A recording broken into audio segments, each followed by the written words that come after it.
Nous ensemble pour la lecture.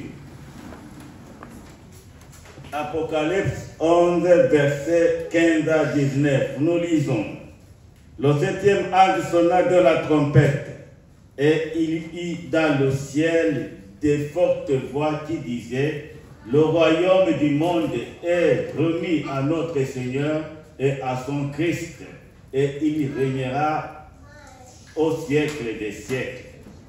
Et les 24 vieillards qui étaient assis devant Dieu sur leur trône se prosternèrent sur leur face et ils adorèrent Dieu en disant: nous te rendons grâce, Seigneur Dieu Tout-Puissant, qui était, de ce que tu as saisi ta grande puissance et pris possession de ton règne. Les nations se sont irritées et ta colère est venue. Et le temps est venu de juger les morts, de récompenser tes serviteurs, les prophètes, les saints et ceux qui craignent ton nom, les petits, les grands, et de détruire ceux qui détruisent la terre. Et le temple de Dieu dans le ciel fut ouvert, et l'arche de son alliance apparut dans son temple. Et il y eut des éclairs, des voix, des tonnerres, un tremblement de terre et une forte grêle. Amen. Amen. Nous pouvons nous asseoir.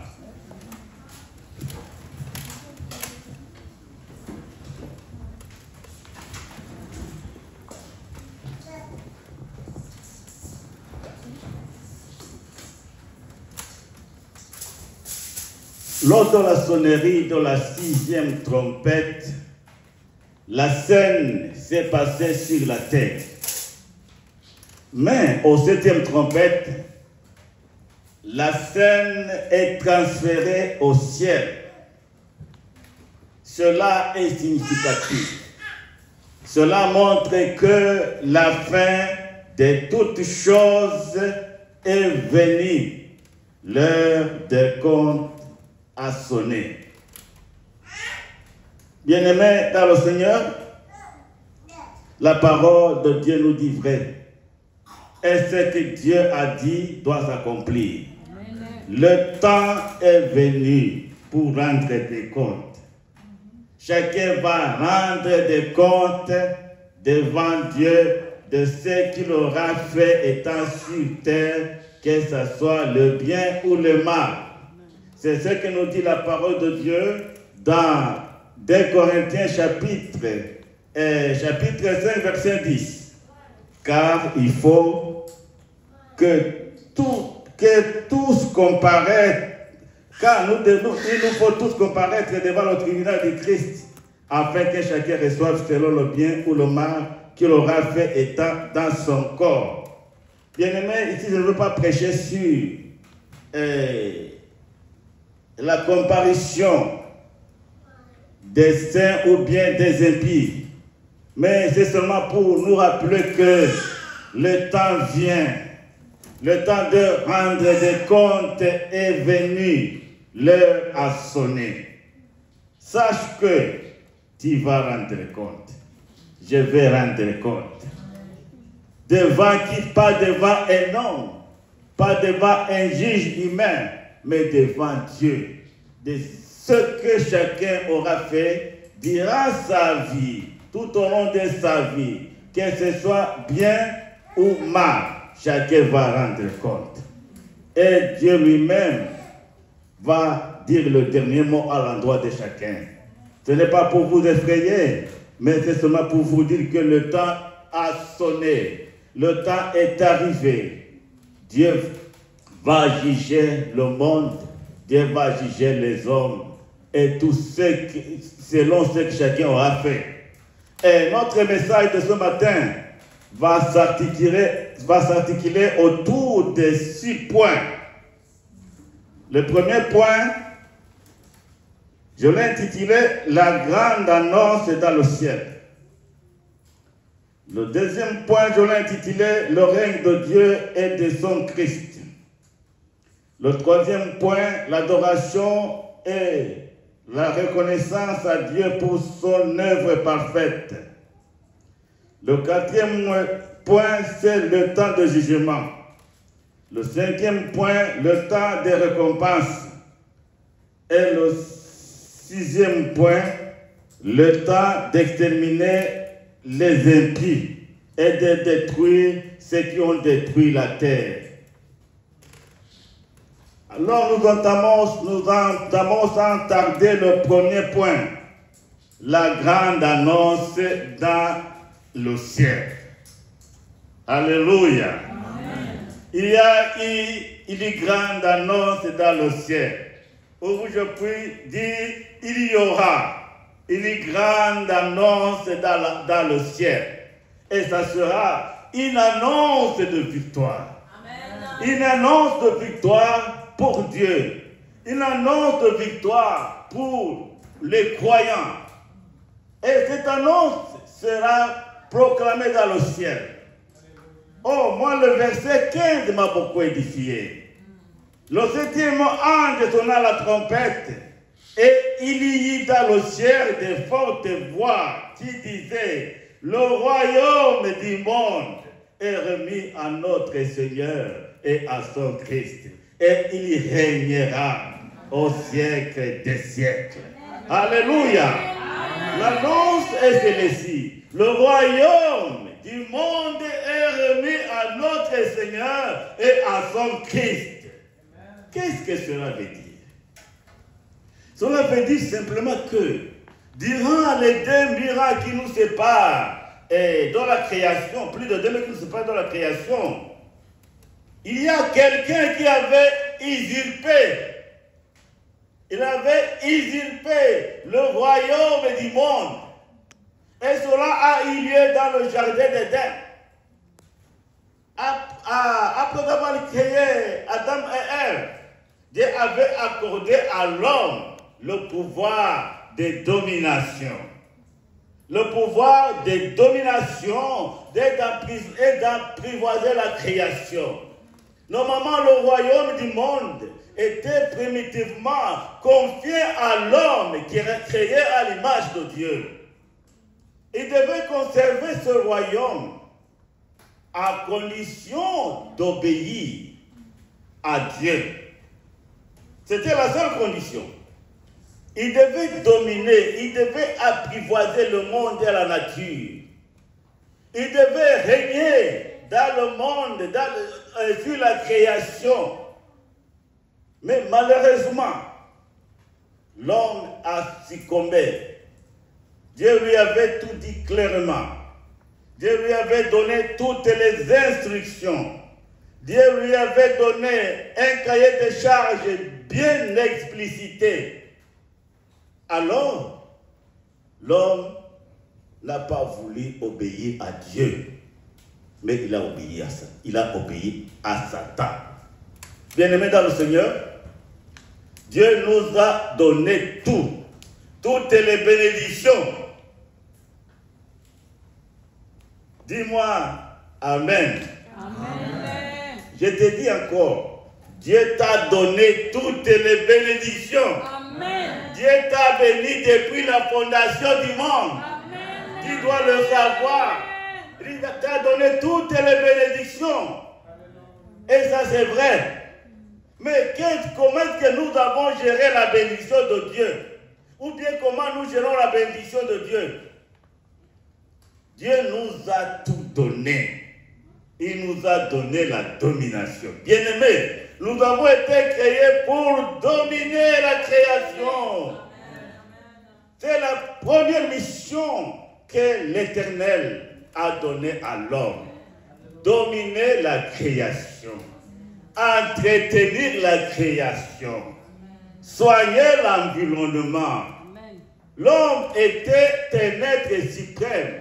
Dieu lui a confié la gestion de la création. À une seule condition, il devrait seulement obéir à sa volonté.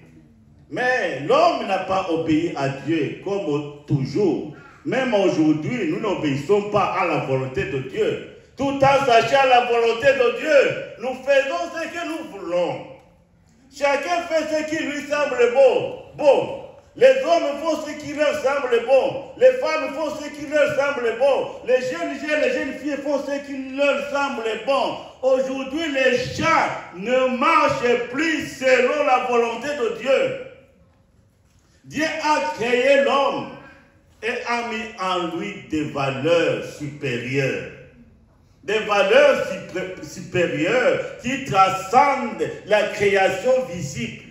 Parce que l'homme a été créé à l'image de Dieu, selon la ressemblance de Dieu. Dieu lui avait donné des capacités supérieures. Mais nous avons tout gâché.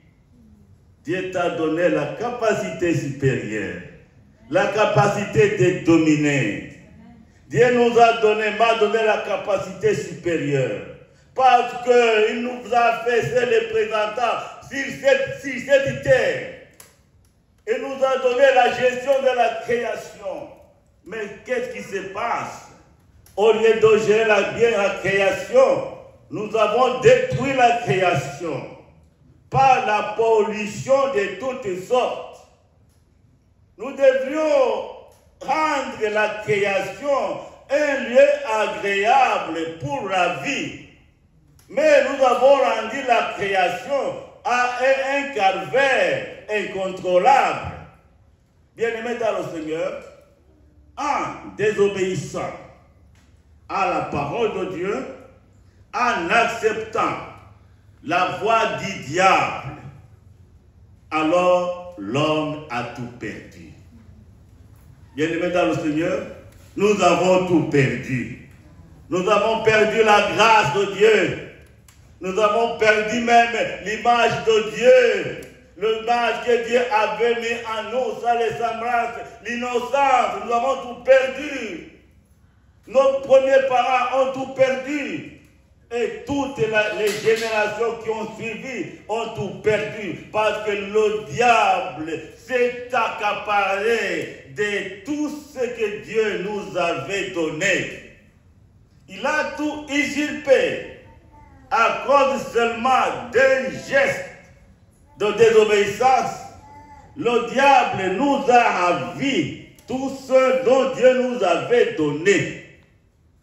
Bien-aimés dans le Seigneur, nous devons bien comprendre. Nous ne serions pas comme ça. Peut-être que nous serions des hommes et des femmes surnaturels qui naviguent dans le surnaturel, qui parlent toujours avec Dieu. Dieu devrait nous visiter chaque jour, même pendant la nuit, comme il visitait des fois, de temps en temps, Adam et Ève dans le jardin d'Éden.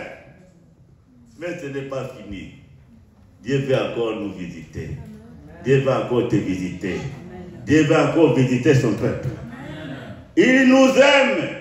Il ne veut pas que nous demeurions dans le trou. Jésus-Christ est venu pour nous enlever de la fosse où le diable a voulu nous enterrer vivants. C'est pourquoi Jésus est venu.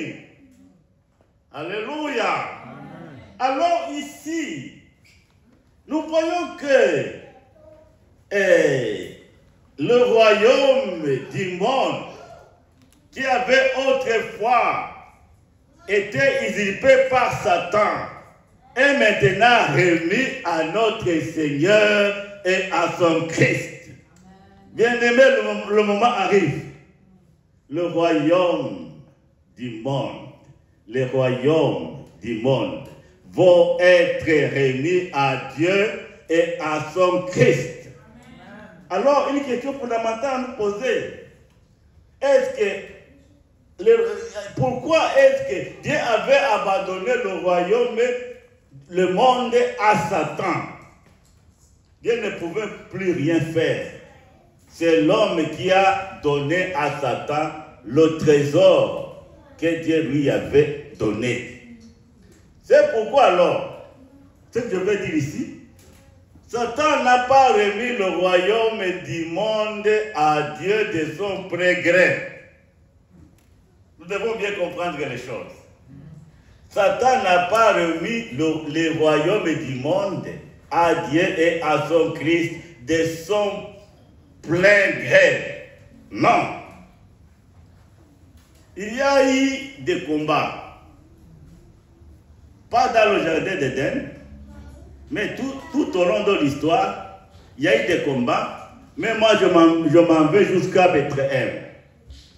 Le diable savait que son plus grand ennemi, que celui qui va l'écraser, c'était Jésus, le Fils de Dieu, le Fils de la femme. Parce que Paul nous dit que quand Dieu avait tranché la situation dans le jardin d'Éden, il a dit au serpent, toi serpent, ce que tu vas faire, tu vas mordre le talon du fils de la femme, mais lui aussi va t'écraser la tête. Alors, c'est ici où le combat a commencé. Le diable a toujours cherché à mordre le talon du Fils de l'homme. Alors, Jésus lui-même devrait lui prouver qu'ils ne sont pas au même niveau. Jésus devrait écraser la tête du serpent. Et ça, c'est très important. Le royaume du monde est donné à Dieu et à son Christ. Ce verset constitue un résumé des chapitres restants de l'Apocalypse. Il marque un tournant décisif car il annonce la victoire finale de Dieu sur les forces du mal et l'établissement de son règne éternel. C'est la victoire finale de Dieu et de Christ. Le royaume du monde est remis au Seigneur. Alléluia. Amen. Satan ne pouvait plus rien faire. Il avait échoué. D'abord à Bethléem. À la naissance de Jésus, Satan a voulu tuer l'enfant Jésus étant encore bébé. Mais Dieu a averti ses parents de fuir avec l'enfant à l'Égypte. Et quand le roi Hérode était décédé, car le mal était déjà écarté, Jésus était revenu à Bethléem. Ça, c'était le premier round du combat. Le deuxième round du combat a eu lieu aujourd'hui après son baptême. Après son baptême, Jésus, après avoir sorti de l'eau, l'Esprit de Dieu l'a amené dans le désert pour prier. Et pendant 40 jours, Jésus a prié sans rien manger. Et après 40 jours, Jésus avait eu faim. Et c'est à ce moment que le diable s'est approché de lui avec des pieds dans les mains. En lui disant, si tu es fils de Dieu, le diable savait que Jésus était fils de Dieu. Alors il voulait que Jésus lui prouve qu'il est réellement fils de Dieu. Souvent, si c'était toi ou moi, nous allions montrer au diable de quelle voie nous nous chauffons. Mais Jésus n'est pas tombé dans le piège des Satan. Il lui a demandé si tu es le fils de Dieu. Oui, Jésus était le fils de Dieu. Mais il ne devait pas obéir aux ordres des Satan. Il dit, si tu es le fils de Dieu, transforme ces pierres en pain afin que tu puisses manger. Alors Jésus lui a donné une réponse dont le nombre de siècles n'en ternira jamais la réalité. L'homme ne vivra pas seulement de pain, mais de toute parole qui sortent de la bouche de Dieu. Alors Satan a fermé sa bouche, mais il n'a pas cédé pour autant. Il a pris Jésus, je ne sais pas comment il a pris, il a amené à la tour du temple de Jérusalem. Il lui a dit, si tu es le fils de Dieu, jette-toi en bas. Et les anges vont t'attendre pour étendre pour que ton pied ne se colle pas contre une pierre. Alors Jésus lui a dit, tu ne tenteras pas l'Éternel ton Dieu. Jésus était Dieu. Était Dieu. Et le diable le connaissait. il a voulu tenter Dieu. Et Jésus lui dit, toi, je te connais, tu ne tenteras pas le Seigneur, l'Éternel, ton Dieu. Vous savez, le diable souvent ne s'avoue pas vaincu. Il a dit, je vais encore essayer. Alors il l'a amené sur une haute montagne. Il lui a montré tous les royaumes de la terre. Et il lui a dit, si tu te prosternes et m'adores, je vais te donner toutes ces choses. Si c'était toi, qu'est-ce que tu allais faire? Qu'est-ce que tu allais faire? Se prosterner, puis tu deviens très riche. Combien de fois les gens se prosternent devant le diable? Les gens vont chercher les richesses chez le diable. Beaucoup de gens ont succombé de cette façon. Mais Jésus n'avait pas tombé dans le piège de Satan. Il va lui donner le royaume du monde. Est-ce que le royaume du monde lui appartient? Est-ce que c'est lui qui avait créé le monde? C'est Jésus qui avait créé le monde et son Père. Lui qui est la parole. C'est lui la parole qui avait parlé. Et tout ce qui existe est venu à l'existence. Amen. Alors, là, Jésus a renvoyé Satan. Il a envoyé Satan en lui disant, retire-toi. Retire-toi, Satan. Retire-toi. Tu adoreras le Seigneur ton Dieu et tu le serviras, Christ. Alors, après l'échec dans le désert, le diable a dit, quoi qu'il en soit, on va encore se rencontrer. Alors, il a attendu alors la croix. Il a attendu la croix et après tous les échecs qu'il venait d'essuyer, alors il a attendu la croix. Maintenant ici nous assistons à la proclamation de la victoire. Comme je l'ai dit, actuellement les royaumes du monde appartiennent à Satan. Et effectivement, il est le Dieu du siècle présent. Comme le dit Paul dans 2 Corinthiens 4:4. Il est aussi le prince de ce monde. Comme le dit Jésus dans Jean 12:31. Et c'est dans cette optique que le diable pouvait proposer à Jésus de lui offrir tous les royaumes du monde s'il se prosterne devant lui. Parce qu'il était le prince de ce monde. C'est lui qui régnait partout parce qu'il avait ravi l'autorité de domination et de pouvoir à l'homme à qui Dieu l'avait accordé primitivement. Alors, il fallait attendre la croix. À la croix aussi, Jésus a vaincu le diable. Le diable a fait tout pour essayer de pousser Jésus à abandonner la partie, à abandonner le combat. Vous savez, avec les souffrances de la croix, ce n'était pas facile. À la croix, Jésus, avec la souffrance, il a commencé à crier. Mon Dieu, pourquoi m'as-tu abandonné? Et effectivement, Dieu l'avait abandonné. Parce que Jésus avait accepté de porter les péchés du monde.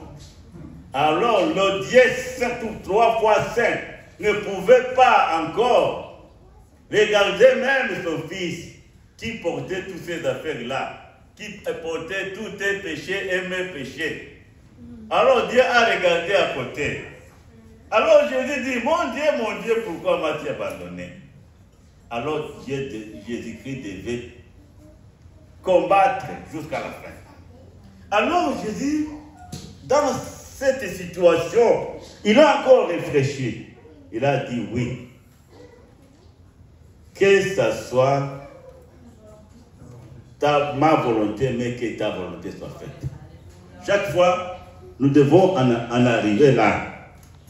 En traversant des situations difficiles, ne mettons pas devant notre propre volonté, mais demandons toujours à Dieu d'accomplir sa volonté dans nos vies. Ça devrait être notre prière. Oh Dieu, que ce ne soit pas selon ma volonté, mais que ce soit selon ta volonté. Alors, Jésus a passé par le calvaire, mais alors après la résurrection, après la victoire de la croix, Jésus a proclamé tout haut, Matthieu 28, 18. Tout pouvoir m'a été donné. Alléluia. Tout pouvoir m'a été donné dans le ciel et sur la terre. Bien-aimés dans le Seigneur, Dieu veut nous élever. Dieu veut nous élever. Dieu veut nous renforcer. Dieu veut nous donner le pouvoir. Dieu veut nous accorder la puissance. La puissance d'opérer des miracles.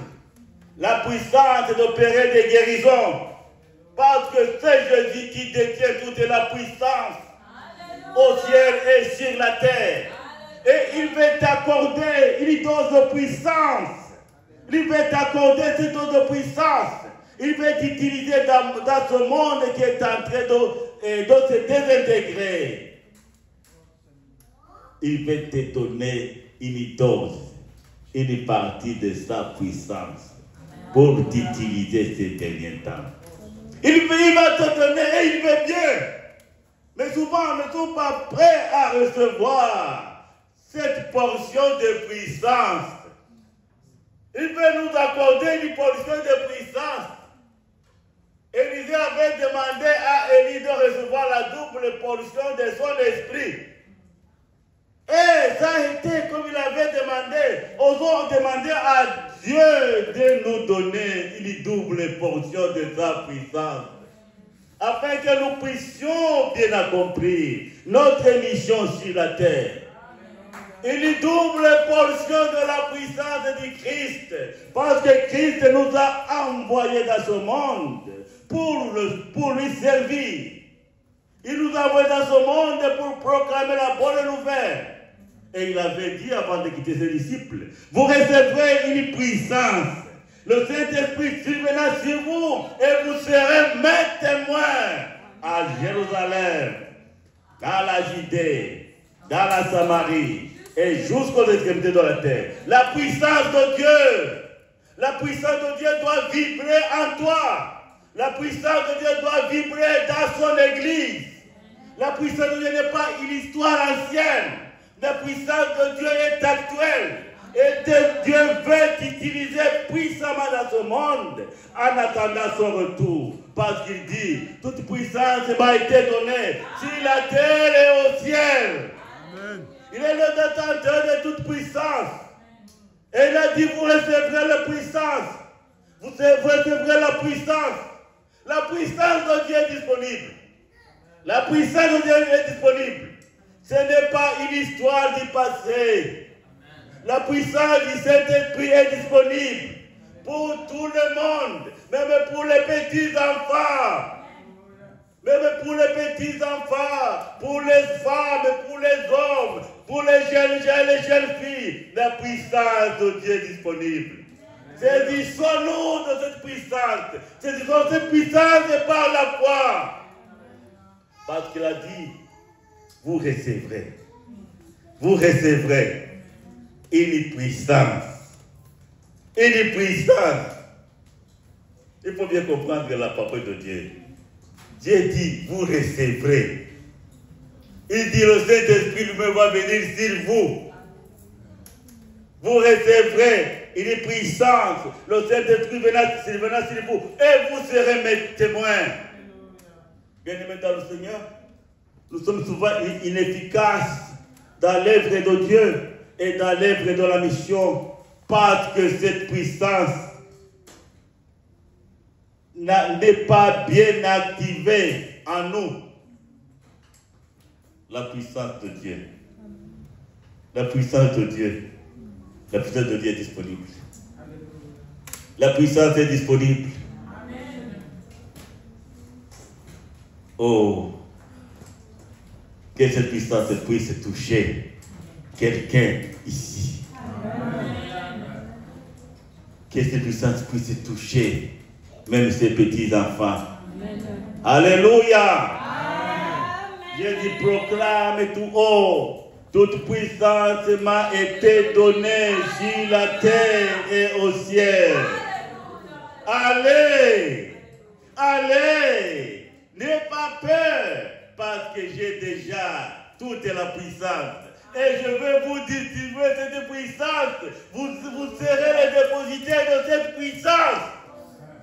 Bien-aimés dans le Seigneur, ce n'est pas le moment d'avoir peur de parler pour le Seigneur. Nous avons la puissance de Dieu. La puissance de Dieu travaille et veut nous utiliser, veut travailler à nous. La puissance de Dieu veut d'abord nous transformer. La puissance de Dieu, c'est d'abord pour nous transformer. Pour transformer, pour te transformer. C'est la première chose que la puissance doit faire. La puissance de Dieu est là pour renouveler ton intelligence. La puissance de Dieu est là pour renouveler ta vie. La puissance de Dieu est là pour te recréer à l'image du Christ. C'est ça l'ordre de la puissance de Dieu. C'est un dépôt. Alléluia. C'est un dépôt. C'est un dépôt de Dieu à toi. Un dépôt de Dieu à toi. Il faut te rendre compte de cette puissance. À cause de notre incrédulité, la puissance de Dieu à nous ne s'active pas parce que nous sommes incrédules. Ce n'est pas à dire que tu n'as pas la puissance de Dieu. Moi, je te confirme que tu as un dépôt de la puissance de Dieu en toi. Il y a un dépôt de la puissance de Dieu en toi. Alors, il faut avoir le courage d'activer cette puissance qui dort en toi. Tu ne veux pas que cette puissance se manifeste parce que tu dis qu'est-ce que les gens vont penser, qu'est-ce que les gens vont dire. Mais je te dis en toute vérité, la puissance de Dieu, le dépôt de la puissance de Dieu est en toi. Parce que Jésus lui-même dit, toute puissance m'a été donnée. Et cette puissance, Jésus n'a pas reçu la puissance pour la garder. Pour la garder jalousement pour lui-même. Il a reçu cette puissance pour te la donner. Pour te la donner. Pour te la donner. Regarde-moi bien dans le Dieu. Jésus a reçu la puissance pour te la donner. Pour te remplir de cette puissance. Oh, parce que c'est toi qui l'as laissé utilité. Et c'est toi qui veux encore utiliser pour l'accomplissement, pour l'avancement de ton royaume sur terre. Alléluia. Bien-aimés dans le Seigneur, le diable a échoué aussi à la croix. Est-ce que vous savez l'autre chose que Jésus était venu faire dans le monde?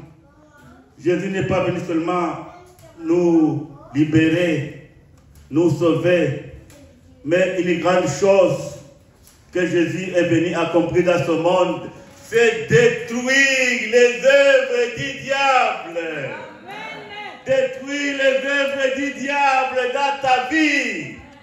Parce que les œuvres du diable végètent dans ta vie. Jésus est venu pour détruire les œuvres du diable dans la vie de ses enfants. Il est venu pour détruire tout. Mais souvent nous ne voulons pas. Nous voulons conserver nos petites choses. Il est venu dans le monde pour détruire les œuvres du diable. Dans la vie des femmes, dans la vie des hommes, dans la vie des jeunes gens et des jeunes filles. Amen. Il est venu pour détruire les œuvres du diable. Amen. Bien-aimés dans le Seigneur, les œuvres du diable, parce que le diable travaille en nous. Vous le savez? Le diable travaille en nous. Il travaille en nous comment? Il travaille en nous en sémant de mauvaises graines dans nos vies. C'est comme ça que le diable travaille en nous. Quand le diable a déjà sémé une mauvaise graine dans la haine et dans la jalousie dans ta vie, qu'est-ce que tu vas faire? Qu'est-ce que tu vas faire? Une fois le diable a déjà sémé une graine dans la jalousie et dans la haine dans ta vie, et que tu l'as laissé croître et grandir, ça va donner quoi? Ça va donner quoi? Répondez-moi.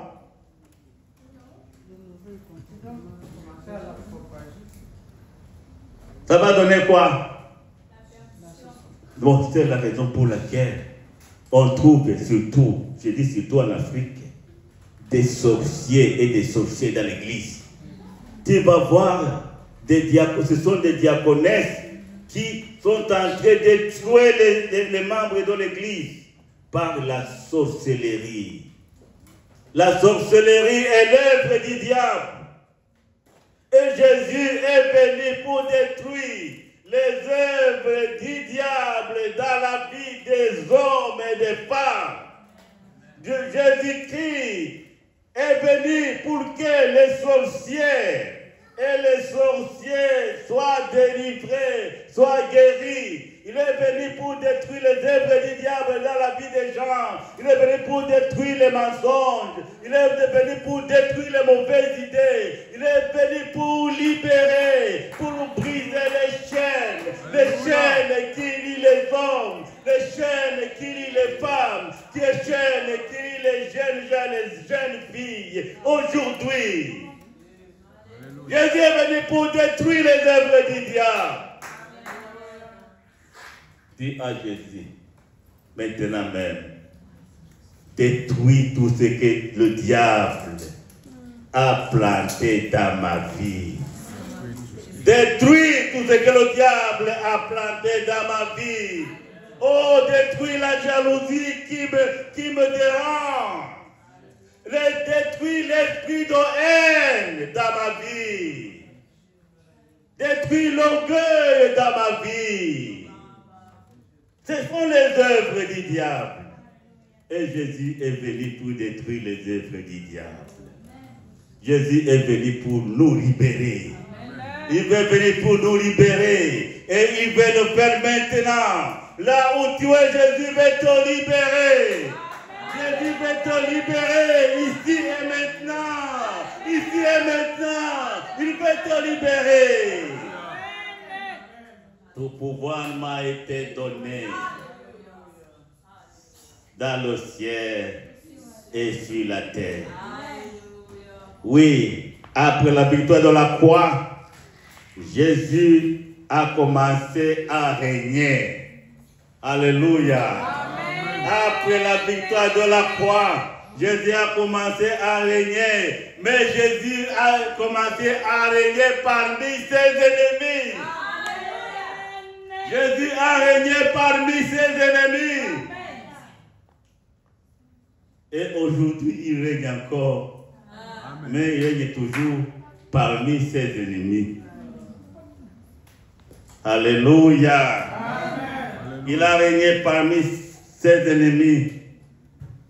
Maintenant, ce royaume que Satan avait usurpé va devenir le royaume de notre Seigneur et de Christ. Deuxième point, le règne du Christ. Avec la victoire de la croix, Jésus a commencé à régner. Comme je viens de le dire, il a régné, mais au milieu de ses ennemis. Mais un passage m'a beaucoup intéressé. c'est le passage, le premier passage qui m'a intéressé, c'est le passage de Jean 12 et 31, où Jésus dit à ses disciples, Jean 12 et 31, maintenant a eu lieu le jugement de ce monde. Maintenant le plein de ce monde sera jeté dehors. Maintenant a eu lieu le jugement de ce monde.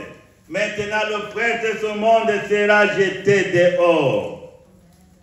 Et le règne du Christ, mais un verset très intéressant que j'ai voulu, quelques versets que j'ai voulu lire avec vous. Le premier verset qui montre la situation actuelle et comment ça va se dérouler. 1 Corinthiens 15, 25. Mais nous lisons d'abord le verset 26. Car il faut qu'il règne. Alléluia. Car il faut qu'il règne jusqu'à ce qu'il ait mis tous ses ennemis sous ses pieds. Il faut qu'il règne. Il règne au milieu de ses ennemis. Mais il va régner jusqu'à ce qu'il va mettre tous ses ennemis sous ses pieds. Jusqu'à ce qu'il va les écraser tous. Et c'est ça l'objectif final de la victoire du Christ.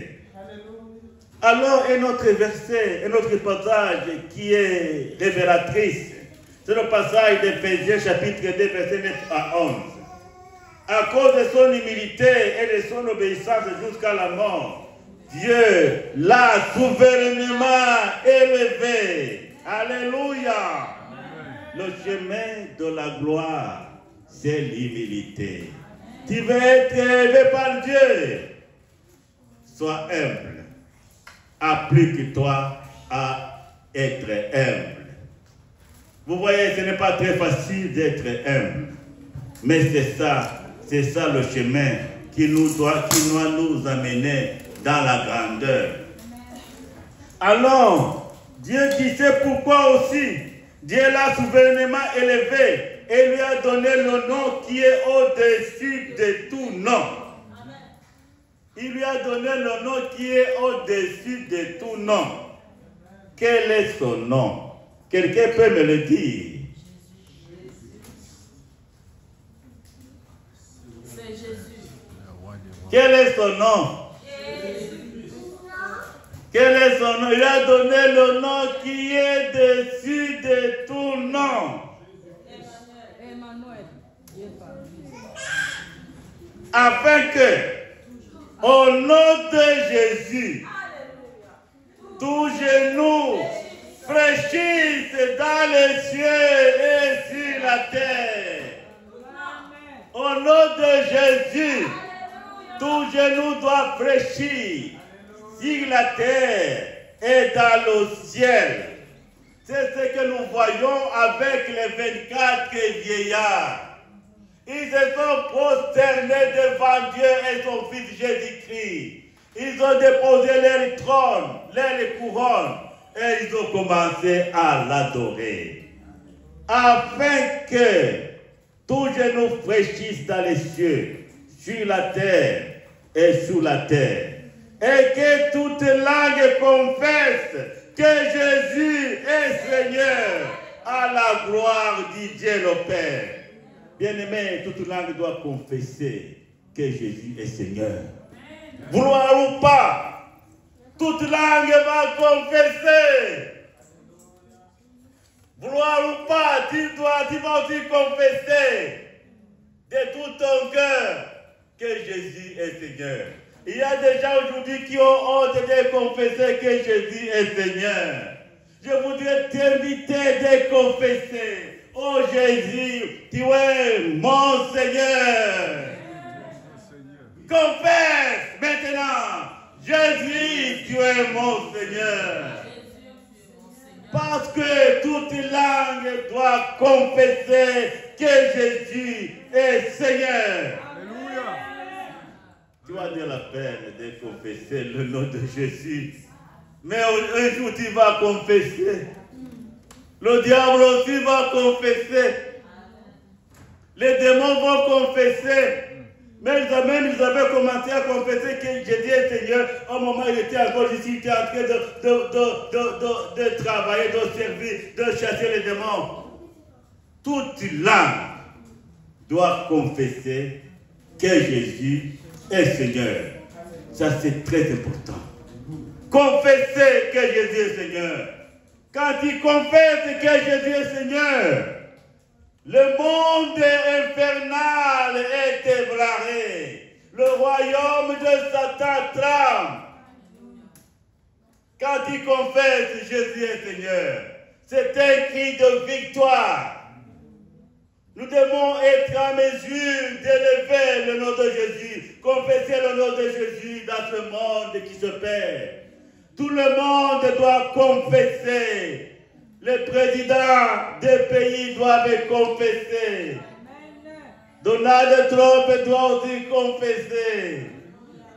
Tu sais qu'aujourd'hui Donald Trump fait trembler le monde, mais aussi il doit confesser que Jésus est Seigneur. Il a un court temps à passer sur la terre à diriger les États-Unis, mais il n'est rien. Il doit aussi confesser que Jésus est Seigneur. Toute langue, sans exception, doit confesser que Jésus est Seigneur pour la gloire de Dieu le Père. Bien-aimé, il y a un autre verset ici.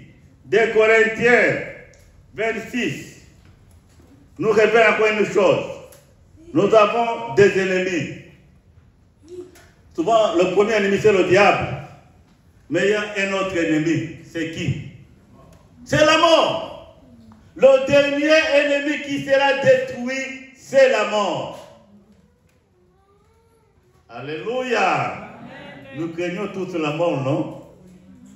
Mais la mort aussi, c'est un ennemi vaincu. Parce que c'est le dernier ennemi qui sera détruit. C'est la mort. Mais alors, il y a encore une autre chose qui m'a beaucoup réjoui ici. Au verset 27 de 1 Corinthiens 15. Dieu a tout mis sous ses pieds. Alléluia. Dieu a mis toutes choses sous les pieds de Jésus. Est-ce que tu comprends ça? Lève ta tête et fais, Jésus va écraser. Parce que Jésus a tout mis, Dieu a mis toutes choses sous les pieds de Jésus. Ceci nous appelle à l'humilité. Nous devons nous humilier. Nous ne sommes rien. Si nous vivons, si nous respirons, c'est la grâce de Dieu. Dieu a tout mis sous ses pieds. Mais lorsqu'il dit que tout lui a été soumis, Dieu ne fait pas partie. Alors, lorsque toute chose lui sera soumise, alors le Fils lui-même sera soumis à celui qui lui a soumis toutes choses, afin que Dieu soit tout en tous. Alléluia. Amen. Maintenant, troisième point. L'adoration et reconnaissance de Dieu pour son œuvre parfaite. Nous trouvons cela dans les versets 16 à 18, où nous lisons: les 24 vieillards étaient assis devant Dieu sur leur trône, se prosternaient le visage contre terre en disant: Alléluia. Les 24 vieillards, ils régnaient avec Dieu. Ils étaient assis devant Dieu sur les trônes aussi. Mais alors, les 24 vieillards se sont prosternés tête contre terre. Alléluia. Amen. Nous avions vu dans le chapitre 4 qu'ils avaient même pris leur couronne et ils les avaient déposés devant Dieu. Les 24 vieillards nous représentent. Ils représentent l'Église dans sa totalité, qui régner avec Dieu dans le ciel. Parce que Dieu avait dit, si vous souffrez avec moi, vous régnerez aussi avec moi. Bien-aimés, nous allons régner avec Christ. Alors, les 24 vieillards se sont prosternés, visage contre terre, en disant, nous te remercions, Seigneur Dieu Tout-Puissant. Alléluia. Amen. Nous te remercions, Seigneur Dieu Tout-Puissant. Toi qui es et qui était. Dans les chapitres, d'autres chapitres, il y avait aussi toi qui es et qui était et qui vient. Alors ici, toi qui es et qui était. Il ne vient plus parce qu'il est déjà là. Il est déjà là pour agir. Ils ont rendu grâce à Dieu. Bien-aimés, nous devons aussi profiter du petit temps que nous avons pour rendre grâce à Dieu. Pour nous prosterner, pour le remercier, pour l'œuvre qu'il a accomplie. Et ça, c'est très important.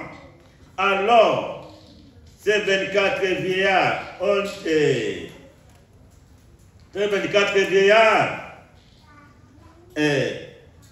on dit, toi qui étais, qui était, parce que tu as exercé la grande puissance et établi ton règne. Alors, les nations ne sont pas été contentes. Alors nous continuons, les nations se sont irritées. Mais ta colère aussi est venue. Voici le moment de juger les morts et de récompenser tes serviteurs, les prophètes, les saints et tous ceux qui craignent ton nom. Bien-aimés, ici, l'Église est déjà dans le ciel, représentée par les 24 vieillards qui glorifient et adorent le Seigneur. Ils sont assis sur les trônes qui symbolisent la participation des unis au règne de Dieu. Ils quittent leur trône et se prosternent devant leur Dieu. Ils le révèlent comme leur Seigneur et son Christ. Les nations sont irritées, mais la colère de Dieu est aussi venue. Elles ne veulent pas du règne de Christ, mais le temps est venu pour Dieu de juger. Alors nous sommes au troisième point, le jugement. Le temps de Dieu est venu pour juger.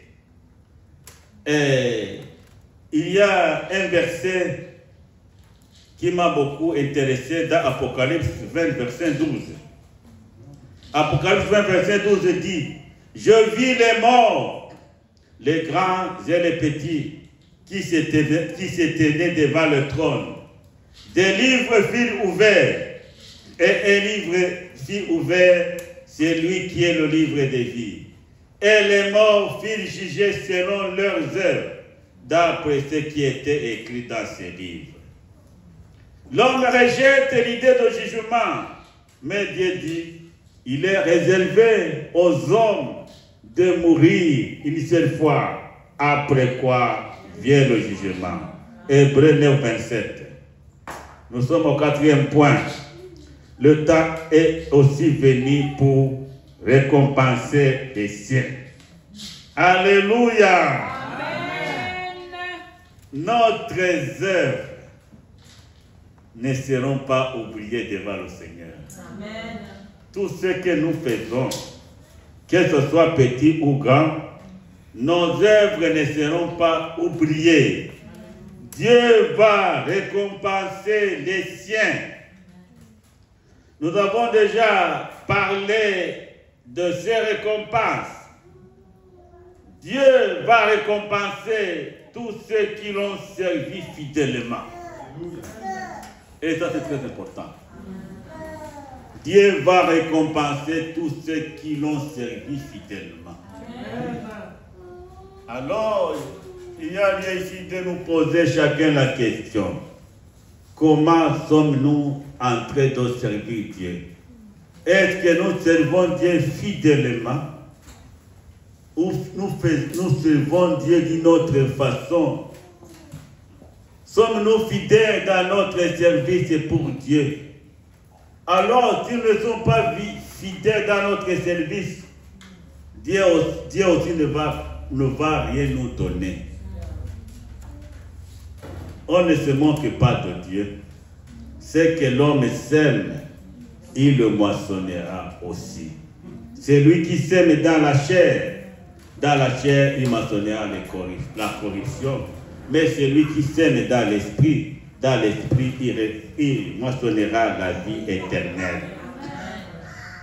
Alors, les siens vont être récompensés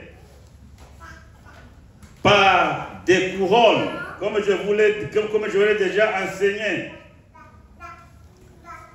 Ceux qui auront servi fidèlement recevront des couronnes. Il va leur donner des couronnes. Il y a la couronne incorruptible comme prix dans la course chrétienne. La course chrétienne. La fidélité dans la vie chrétienne. Ceux qui vivent leur vie chrétienne fidèlement auront la couronne incorruptible. Auront la couronne incorruptible. Comme prix de leur course chrétienne. Ceux-là qui combattent le bon combat de la foi recevront comme récompense la couronne incorruptible.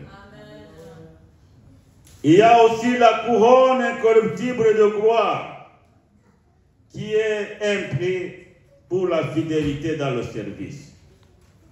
Tous ceux-là qui servent Dieu fidèlement recevront la couronne incorruptible de gloire. Il y a la couronne de vie. La couronne de vie sera la récompense pour la victoire sur les épreuves. Ceux qui ne seraient pas terrassés par les épreuves auront la couronne de vie que le Seigneur a réservée à ceux qui l'aiment, à ceux qui supportent patiemment les tentations et les épreuves. Il y a aussi la couronne de justice qui est le fruit du combat de la foi.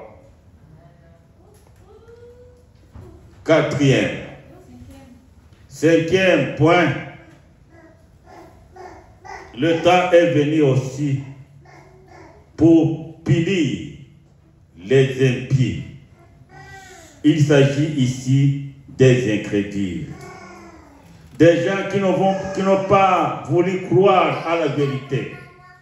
Les gens qui ont préféré obéir à Satan. Ces gens seront punis, seront exterminés par la colère de Dieu. Apocalypse 20, 13 et 15. Nous lisons, la mer rendit les morts qui étaient en elle. La mort est le séjour des morts qui étaient en eux, et chacun fut jugé selon ses œuvres. Quiconque ne fut pas trouvé dans le livre de vie, fut jeté dans les temps de feu. Bien-aimés dans le Seigneur, que Dieu nous bénisse pour sa parole. Nous vivons dans ce monde, mais bientôt, la situation de ce monde va changer. Il y a eu une grande annonce dans le ciel. C'est très important.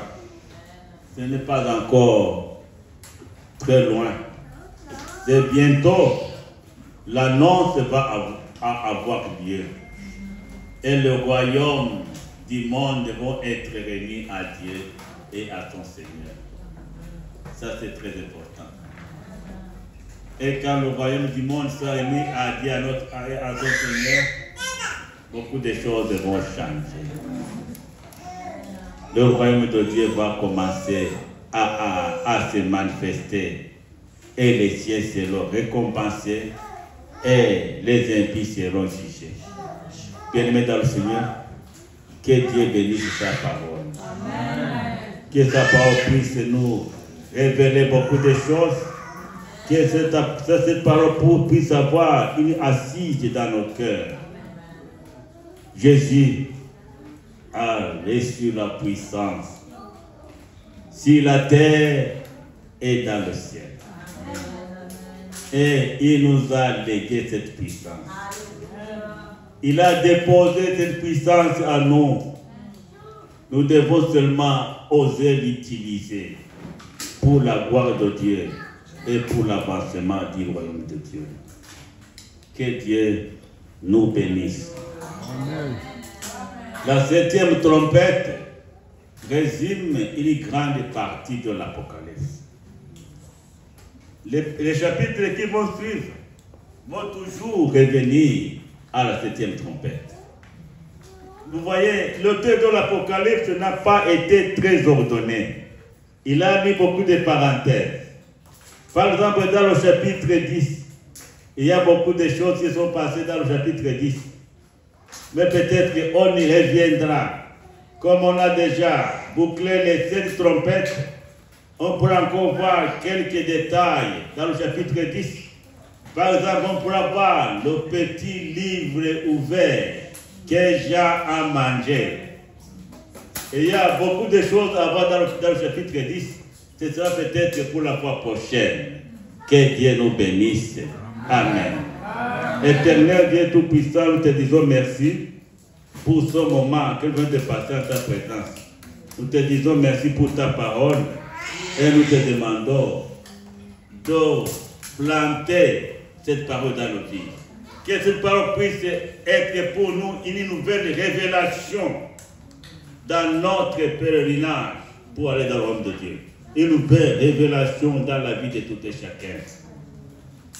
Les royaumes du monde sont déjà, seront remis publiquement, officiellement. Et alors tes enfants, ceux qui ont obéi à toi, vont régner avec toi dans ton royaume. Oh, accorde-nous ta grâce pour qu'un jour nous puissions aussi nous retrouver avec toi, assis sur le trône, avec toi. Tes lois est adorée, ta loi est adorée en jour et nuit. Au nom de Jésus. Amen. Amen.